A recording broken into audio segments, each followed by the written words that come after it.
Hello, welcome to thoughts of Kripa. എന്താണ് manifestation? വിഷ്വലൈസേഷനും അഫർമേഷനും repeat ചെയ്യുന്നതാണോ, അതോ വിഷൻ ബോർഡ് ഉണ്ടാക്കുന്നതാണോ?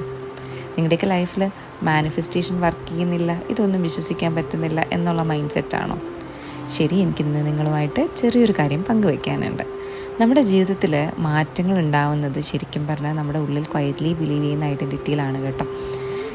ഞാൻ ഡിസേർവിങ് ആണ് എന്ന് പറയുമ്പോൾ നിങ്ങളുടെ ഹൃദയത്തിൽ ഭയം അല്ലെങ്കിൽ എനിക്ക് കഴിയില്ല എന്ന് വിശ്വസിച്ചാൽ സബ് കോൺഷ്യസ് മൈൻഡ് അതിനെ റിയാലിറ്റി ആക്കില്ല. അതേസമയം നിങ്ങളുടെ സബ് കോൺഷ്യസ് മൈൻഡ് ഭയമില്ലാതെ ഞാൻ ഡിസേർവ്ഡ് ആണെന്ന് വിചാരിച്ചാൽ അത് റിയാലിറ്റിയായി മാറുകയും ചെയ്യും. ശരിക്കും റിയൽ മാനിഫെസ്റ്റേഷൻ തുടങ്ങുന്നത് തോട്ട്സ് ഇൻറ്റൻഷണൽ ആകുമ്പോഴും ഇമോഷൻ അലൈൻഡ് ആകുമ്പോഴും ഐഡൻറ്റിറ്റി ട്രാൻസ്ഫോം ആകുമ്പോഴുമാണ്. ചുരുക്കി പറഞ്ഞാൽ നീ നിന്നെക്കുറിച്ച് ക്വയറ്റ്ലി ബിലീവ് ചെയ്യുന്ന കാര്യങ്ങൾ ഒരു ദിവസം നിൻ്റെ ജീവിതത്തിൽ റിയാലിറ്റി ആകുക തന്നെ ചെയ്യും. സോ ഇന്ന് മുതൽ നിങ്ങൾ ഇതൊന്ന് ശ്രമിച്ച് നോക്കുക. നിങ്ങളുടെ ഐഡൻറ്റിറ്റിയിൽ ഫിയറൊക്കെ മാറ്റിയിട്ട് നിങ്ങൾ ഡിസേർവിങ് ആണെന്ന് ഉള്ളുകൊണ്ട് സബ് കോൺഷ്യസ് മൈൻഡിന് ബിലീവ് സിസ്റ്റം ചെയ്യുക. അങ്ങനെ ഐഡൻറ്റിറ്റി ഷിഫ്റ്റ് ചെയ്ത് നിങ്ങളുടെ ആഗ്രഹങ്ങളൊക്കെ മാനിഫെസ്റ്റ് ചെയ്യുക. Thank you.